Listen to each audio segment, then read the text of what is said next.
Okay, so in this video I'm gonna show you how to create this nice looking menu heavily inspired by the menu from the Flipper Zero, but we will be using Arduino UNO, which is hidden behind this shield, together with the 128x64 pixel OLED screen and 3 buttons. And as you can see, as I scroll through the menu items, those menu items are actually my older projects. And as I click the OK button, there is a screenshot and there is also the QR code, so you can open it and watch the video. Before I show you more screenshots, let me talk about the sponsor for today's video, which is PCBWay. And if you use the link down in the description, you can get 10 PCBs for free, only paying for shipping, but you can also get some nice discounts for other services like 3D printing and CNC machining, which is something that I would like to try soon. Stay tuned for next video. But for now, let's jump to our project.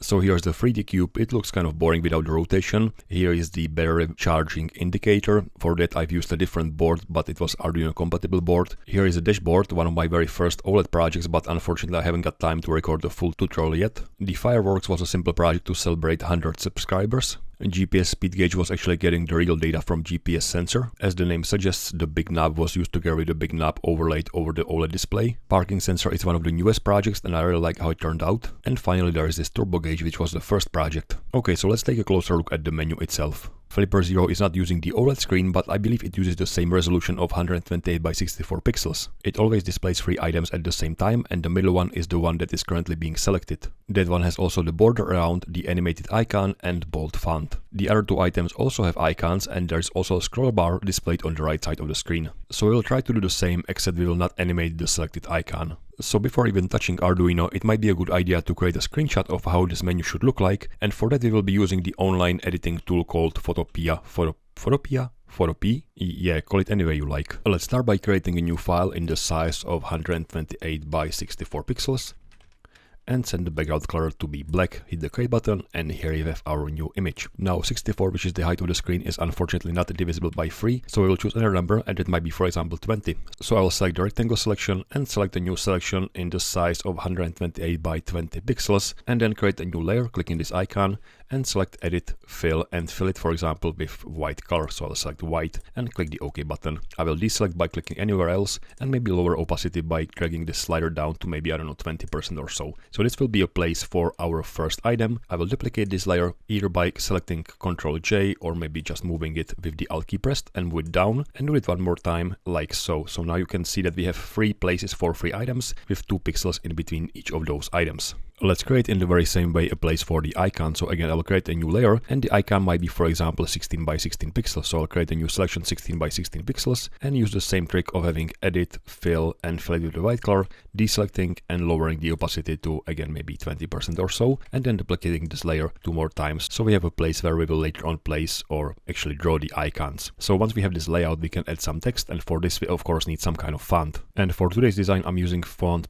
called Pixel Operator. So on the font website, you just click the download button, download it to your PC, and then inside the Photopea, click the text tool, and in here open the drop-down menu and click the load font and select the zip file, or actually the TTF file from your PC. Since I've already done this, I can see the Pixel Operator font in here. So I'll select the Pixel Operator, set the size to be 16 pixels, and of course the color should be white, like so. And then I will click somewhere and type in, for example, dashboard. And for this unselected item, I want to set the font to be regular. I will move it to the place where it should be, create a copy, again by dragging the layer together with the Alt key pressed, and double click this icon to change the text. This one should be, for example, parking sensor, so I'll type in park sensor. And for this selected item, I will set the text to be bold. So I'll open this drop down menu and set this to be bold, and I will duplicate it one more time and set it to, for example, text to be turbo gauge. Again, this unselected item should not be bold, so I'll set it to be regular. Let's create the outline for the selected layer. So I'll create a new layer, and I will select the pencil tool, which is hidden behind this brush tool. So right click and select the pencil tool, set the size to be only 1 pixel, make sure that the color is set to white, so the foreground color should be white, and then I will maybe zoom in a little bit more and create something that resembles a rounded corner, which means that I will just click here and here and here, and maybe move it to the right side like so.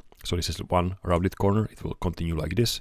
I'll continue down here where I will create a second rounded corner, and I can click here, press the shift key button and click here, and it will fill it with the line. So I'll do the same trick to fill the line to the right side of the screen. So click, for example, here, hold the shift key and click here, and do the same thing on the bottom of the outline, and then try to create those rounded corners on the right side as well. So click here like so, and finish it like this. I would like to make the right side and bottom side a little bit bolder, like having double line in here. That's the same way it's done for the original menu, but you can see that now the outline is touching the icon. So if the icon would be all the way to the bottom, it will be touching the outline, which probably wouldn't look good. So I'll select the selection tool and actually select the bottom of the outline and move it 1 pixel down, and then deselect, select the pencil tool and fill in those gaps. So there is always one gap around the icon. We can probably go more to the right side, but let's wait until we create the scroll bar, which is exactly what we are doing right now. So I'll create a new layer and just create a few dots, which will be the scroll bar background. So again, select the pencil tool and start drawing those individual dots like so. And once you have 3 of those, you can of course select the arrow and then drag it with the Alt key pressed to create a copy. So this way you can create this scroll bar looking piece quite easily. So we have the scroll bar on the right side of the screen. I will select all the scroll bar layers, which are those 5, and hit Ctrl E or select layer, merge layers to merge all the selected layers into one. So this is the scroll bar background. Create a new layer and I will create a scroll bar handle. And for this I might just select the selection and create a rectangular selection and fill it with the white color. So edit, fill with the white color, and that will be the scroll bar handle. And since we know the size of the scroll bar, we can resize the outline for the selected item. So again, I will create a selection, select the arrow key and move it to the right side to the point where it's not touching the handle. So there's a 1 pixel gap between the handle and the outline. Deselect by clicking anywhere and use the pencil tool to fill in those gaps. Again, you can click together with the shift key, that will create a line. So we have the scroll bar, we have the outline for the selected item. All that's missing is some kind of icons. And for that, I will again use the pencil tool. So I will zoom in as much as possible. And for this parking sensor, I just try to draw some kind of shape of the car together with some ways coming outside of the back of the car. So I'll try by, draw for example some kind of a wheel of the car like so, and then the back of the car be for example like this, and from the back of the car maybe there are some waves coming out like so. There is only a limited number of details that you can put inside 16x16 icons, and again, most of the time I'm just using the pencil icon with the exception for rounded icons. So for example, for the dashboard, I will start with the circle. So for it, I can select the ellipse selection, make sure it's not being anti-aliased, and set it to the size of 16x16 pixels. Then select edit stroke and stroke it inside as 1 pixel with white color. So click the OK button, and unfortunately this is not 100% pixelated, so I still have to delete those semi-transparent pixels. So select the eraser tool, mode should be pencil tool in the size of 1 pixel, and just get rid of those semi-transparent pixels. It should still be a great start for this one gauge. Then continue with the middle piece. So I'll create something that looks like a middle piece of the gauge, maybe like this, and maybe delete this middle part. And from this, let's create some kind of needle, something like looks like a label on the bottom, and those individual dots around. Yeah, something like this. I have used a very similar approach to the turbo gauge icon, that is starting with the ellipse selection and filling it inside with 1 pixel stroke, and of course getting rid of those semi-transparent pixels. After deleting the right top part of the circle, I've created another circle in the middle, being a little bit smaller, and then I've put a few pixels here and there to look more like a turbocharger. There is already a dedicated video where this is described in more details.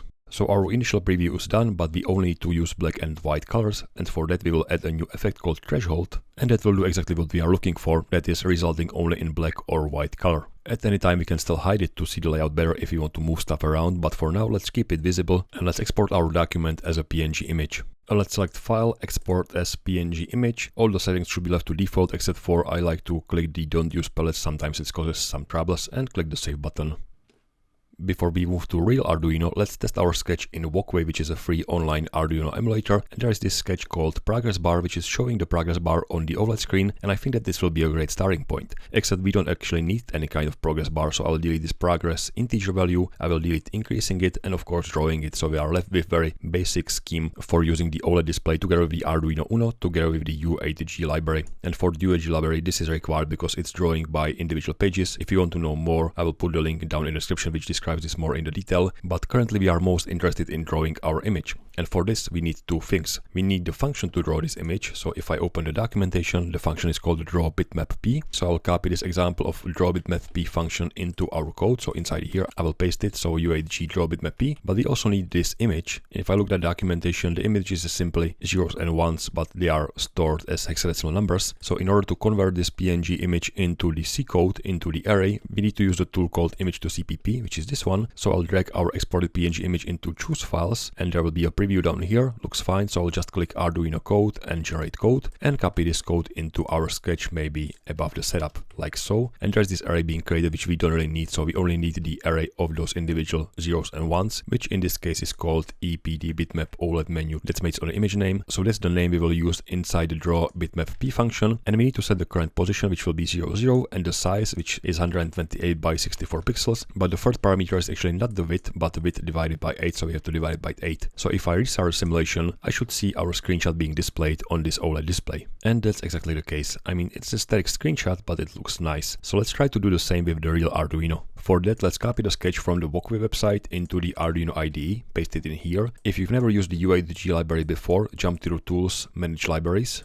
In here, type in u8g and press the Enter key and install this u8g library, which you can see I already have installed. So I'll close this. Once you have the Arduino UNO connected, make sure that the right board is selected. Again, that's Arduino UNO for my case. And make sure the right board is selected, which will most likely be different in your case. After that, hit the upload button and hopefully it will be successfully compiled and uploaded to Arduino, which is the case. You can see we are not using too much of the memory, which is great because we will be using much more memory for all the additional screenshots. But for now, we only have one full screen image displayed on the OLED screen.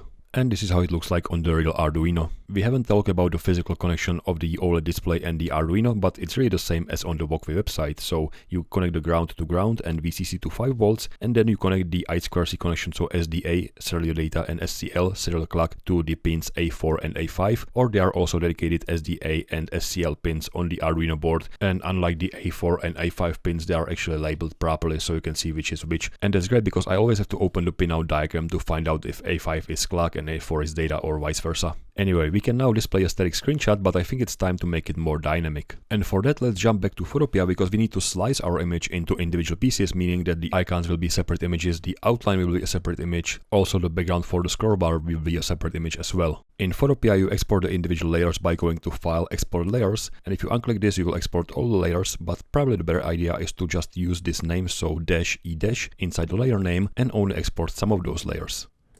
There's also the requirement that the image width should be divisible by 16, and in the best case the image will be black and white with black background, which is certainly not the case for the icons, which are transparent as well as the outline. So let's just fix this first and then use the right names. For the icons, let's just create a new layer sized 16 by 16 pixels. So let's create a selection of 16 by 16 pixels and fill it with black color. So edit, fill with the black color.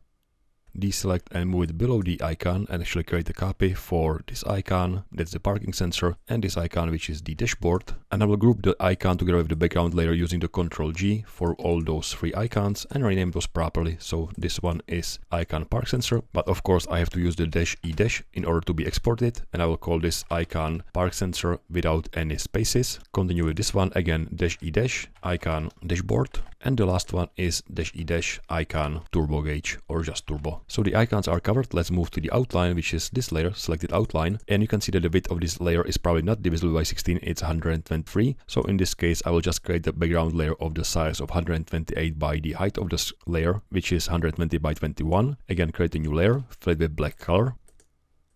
Deselect, move it below the selected outline, group it together and name this properly, -e- item selected background. I probably would like to move this below so I can still see the text. The last piece that we need to export is this scroll bar background. Again, this one is only 1 pixel wide, but we need to have it 8 pixels wide, so I will create a new selection 8 pixels by 64 pixels, create a new layer, fill it with black color.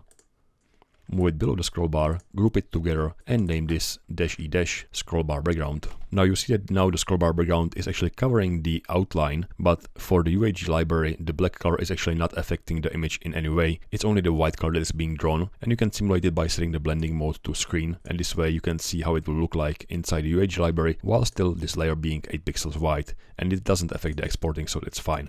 So our image still looks the same, but now we have 5 layers that will be exported. So 3 icons, 1 background for the scroll bar and 1 background for the selected item. So if I select File, Export Layers and make sure that this checkbox is selected, you can see we have 5 exportable layers. I will click Don't Use Palettes and click Export Layers. And you can see we have those 5 PNG files in there. I will actually do one more step, edit this into the Photoshop file. I will import my older icons, so I have more of those, not just 3 of those. And that's because menu with just 3 icons might be a little bit confusing. So now with 5 more icons, I have 8 different icons, and I will use the same trick of exporting the layers, jumping to File, Export Layers, clicking the Export Layers, and now the assets should include all those individual icons, so all those 8 icons, select the background and the scroll bar background. By the way, there is a link in the description where you can download this Photoshop file, and we'll talk about how to open it in Photopea at the end of this video. With the images exported, we can convert those into C arrays using the image to CPP website, but we will do this in 2 steps. First, we will only select those 8 icons, because when we click this generate button, there is an array on the bottom of the code, and we can later on use this array to reference individual icons, or actually to draw icon based on this array value. So I'll just copy everything and paste it in our sketch, and I will paste it after a screenshot, although we don't need a screenshot anymore, and I will keep this array in here. And as the next step, I will also generate the C code also for the other 2 images, which are the outline and the background for the scroll bar. Again, you can see the preview of those images in here. I will click the generate code and again copy this into our WOKWI sketch, but this time we don't actually need this array,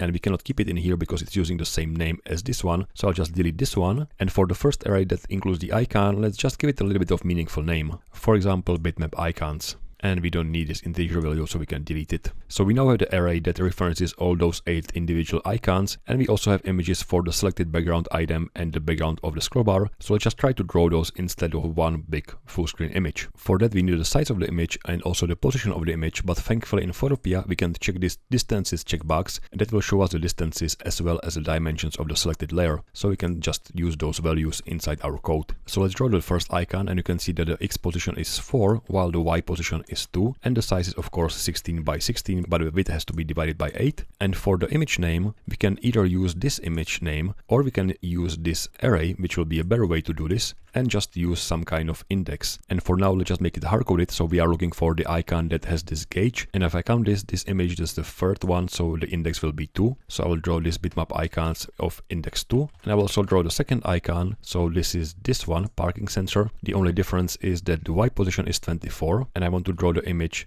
for parking sensor, which is the index of 6. So the index will be 6 for the parking sensor, and the last icon is this turbo icon. In this case, the Y position is 46, and the index for the turbo icon is the last one, so it is index number 7. Let's use the very same approach for the selected item background, which in this case is X position number 0 and Y 22. So just copy this one, and the X will be 0, the Y is 22, and the size is 128 by 21, and the image name is this one, so it's item selected background. And the last image is the scroll bar background, so I will select this layer, and in this case the X position is 120, the Y position is 0, and the size is 8 by 64. The image name is bitmap scroll bar background. Let's hide the Photopea window and rerun the simulation, and we indeed have 3 icons, the selected item background and the background for the scroll bar. Now the order of those items is not that important, because again we are only drawing white pixels and we are not doing anything with the black pixels from the images. And I think it's time to draw some text. For that I will open the documentation, and we want to use the function called drawString, and we of course want to set some font. So I'll copy both lines from the documentation into our sketch and put it, for example, in here. Now as for the font, we can create a custom one based on the one used in Photopea file, but we can also look at the built-in fonts and maybe find some which looks suitable. I believe I went with this 7x14 bold and non-bold version, so 7x14 non-bold and bold version. The B stands for bold version, the R stands for reduced. You can see it has less characters, so it takes less memory, but since memory is not a concern at this point, I will use this u8g font 7x14 and u8g font 7x14b for the selected item. So for the non-selected item, it's u8g font 7x14, and let's just draw our first string, which I believe was dashboard. The second string is park sensor, and the last one is turbo gauge. And again, the middle one should be bold. Now as for the positions, we can use the same trick as for the icons. However, by default for the u8g library, the Y position is taken from the baseline of the font, so it's 6 plus 9 in this first case for the Y position, so it's 15, and the X position was 26. That will most likely be the same for all the items. The Y position for the parking sensor is 28 plus 9, so it's 37, and the last, which is the turbo gauge, the Y position is 50 plus 9. It's reporting 11 as the height because one of the characters goes below the baseline, but really the baseline is where the T sits on, so it's 59. If I rerun the simulation, we have something that looks like a menu, but of course it's fully static. We cannot change the selected item, and the items are pretty much hard-coded, so I just fixed it and make it more dynamic. For that, we need to create a new array of all the label names, and since we are using the C-style string, we will define one item as the character, for example named menu item, and we will set this as array, and the size of the array is actually the maximum number of characters for this menu item. So if we want to have multiple items, we need to create a 2D array, so we'll have have another index in here that will set how many items do we have in the array, and I think it makes sense to create a new constant and call it, for example, number items. And since we have 8 icons, it kind of makes sense to have 8 items in the list as well. The menu items will be an array sized menu items times 20, 20 being the maximum number of characters, and we will set the individual entries. Now we already have the array for the individual icons, and it kind of makes sense to keep those two in sync. So what I will do is I will copy those individual icon names inside our array, turn those into strings, and now give those some more meaningful names.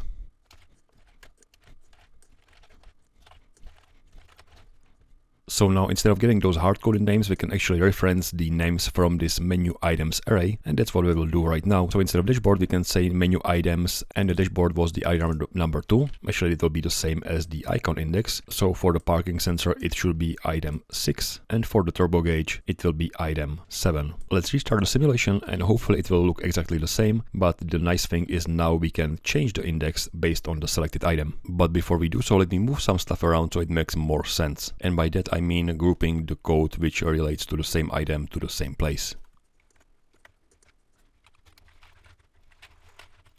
Let's add a few more variables, and the first one will be to find out which item is currently selected. So we can, for example, call it item selected. And we also need to know which item is previous and which item is next. Let's calculate the item previous and item next values in the loop function. So the item previous is of course the item selected minus 1, but when we get to the point where the item previous is smaller than 0, we of course need to jump to the last item, which in this case is the value of number items minus 1. In the very similar way, the item next will be the item selected plus 1. If the selected item is the last item, which means it's equal or bigger than the number of items, in that case we need to set it to the first item, which is number 0. So item selection next will be 0. Now we can use those variables as indexes when drawing the items. So the item selected previous will be used as index for the previous item for both the string and the icon. The item selected will be used for the selected item for both the string and the icon. And item selected next will be used for the next item for both the string and the icon. So now when I restart the simulation, I should see a slightly different screen. So the middle item, the selected one, is number 0, which is the first item, so 3D cube. The next one is the next one, which is battery. And the previous one, before the 3D cube is of course the last one, which is a turbo gauge. So it seems to be working, but let's add a few more buttons so we can actually move inside the menu. So let's stop the simulation, make it a little bit bigger, click this add button and add the push button. Now the push button works in the way that the top 2 pins and bottom 2 pins are always connected, and if you push it, you will connect the top with the bottom. So knowing this, we can connect one of the pins to some of the digital pin and one of the bottom pins to ground. And for my previous example, I've used pins 4, 8 and 12 because it was easier for me to put it in the breadboard this way, but you can really use any of those digital pins. I would not use pins 0 and 1 because those are also used for the serial communication, but you can use any other pin from 2 up to 30. I will most likely use the same pins in here though. So I will connect one of the top part of the button to pin 4, and the down pin I will connect to ground. So maybe I'll choose this ground, which is not being used yet. Now if I push the button, the state of the pin 4 will be actually low because it's being connected to the ground. But if I don't push the button, the state of the pin 4 is actually unknown. It's undefined because it could be high, it could be low. But thankfully there is a way in Arduino to set the pin state when it's not being connected to anything. And you do this by setting the mode to input pull-up, which means that if nothing is being connected, it's internally connected to 5 volts. So it's reporting the state of 5 volts, which means it's reporting 1 or high state. So the pin 4 will be high if the button is not being pressed, and it will be low when the button is pressed. So in the very similar way, let me add 2 more push buttons. So this one will be for selection and another one will be for moving menu item down. And I will also connect those 2 digital pins. Again, I will use the same pins as previously, 8 and 12. And the down pins will be connected to the same ground. And when you select the wire, you can change the color, which I think is quite handy because it makes much sense to set the ground to black color. Also for the push buttons, you can click it and define the keyboard key that is being associated with the button. So it makes sense, for example, to set it to arrow up for the up, arrow down for the down button, and the enter key for the middle one. And just to know which button is which, we can jump to the diagram and add the label property. So for the first one, we can add the label property that will say up. For the middle one, it will be select. And for the last one, it will be down. So now you can see those labels in here. And I just realized that I've used the different pins than in my previous example. So the down was connected to pin 4, the select was connected to pin 8, and the up was connected to pin 12. But never mind, we will still set those definitions in here, so you can change it if you like to any other pin number. So we will define a new pin value, and let's call it button up pin, which is pin 12. The next one is button select pin, that's the pin 8. And the last one is button down pin, which is pin 4. We need to set the modes for those pins using the pin mode in the setup function. So we will call the pin mode function inside the setup function for all those individual pins. So button up pin will be set to input pull up, as well as all the other two buttons, so button select pin and button down pin. Now let's read the states of those pins using the digital read function in the loop function. So inside the loop, we'll just read the states of those buttons. So I will say if the digital read of our button up pin is low, that means that the up button is clicked, actually pressed. And in that case, we'll set the item selected to be the item selected -1. But of course, if the item selected is smaller than 0, we need to jump to the last item, which is the number of items -1. In the very similar way, we will read the state of the down button. So we'll say that if the digital read of the button down pin is low, the down button is pressed. And in that case, the item selected will be item selected +1. But if the item selected is bigger or equal to number of items, that means that we are going outside of the range. We need to set it to the first item, which is item number 0. Let's restart the simulation and try clicking those buttons. So if I press the down button, I should jump to the next item, and if I press the up button, I should jump to the previous item. And here it is the same sketch running on the real Arduino. If you look closely to the wiring, I think it's obvious why I have used the pins that I've used for the buttons, because it just makes it easier to put it down on the breadboard, which was kind of challenged with those big push buttons. However, the advantage of those big buttons is that you can get different caps, like for example this round one, or maybe this square one, or like in this case of this project, you can get this one, which is actually made from two different pieces that you can disassemble and then put something in between those two pieces, like maybe a printed icon or so then you can know which button is which is kind of handy. Now when I press and hold the button, it scrolls very fast in the menu, and sometimes it even jumps by 2 items, so that's probably the next thing that will be nice to fix, and I've actually done this in my previous version of this OLED menu. So if I open this sketch, I have variables named button up clicked and button down clicked, and I only decrease or increase the selected item by once if I click this button. So no matter how long I do press this button, I still only get 1 increase or 1 decrease. I've also added the variable which is called selected screen or current screen, and I can jump between screens, which 0 is menu, 1 is screenshot, and 2 is QR code. So if I press the select button, I will jump to the screenshot. If I press it again, I will jump to the QR code screen, and if I press it one more time, I will jump back to the menu screen. The last change compared to our version is adding this demo button or demo switch, and in here it's a switch, but in my breadboard it's just a wire. So if I connect pins 13 to the ground, I activate the demo mode, and this one is jumping over every single screen, and I can see it without touching the buttons, which is kind of handy if I don't have the buttons connected, which is for example the case in here where I don't have any buttons, but I do have 4 different OLED screens with different colors, being the white, yellow, blue, and the combination of yellow and blue. And that's all for today's video. If you have any questions, please put those down in the comment section. Thank you very much for watching, and I hope to see you next time. Thanks and bye.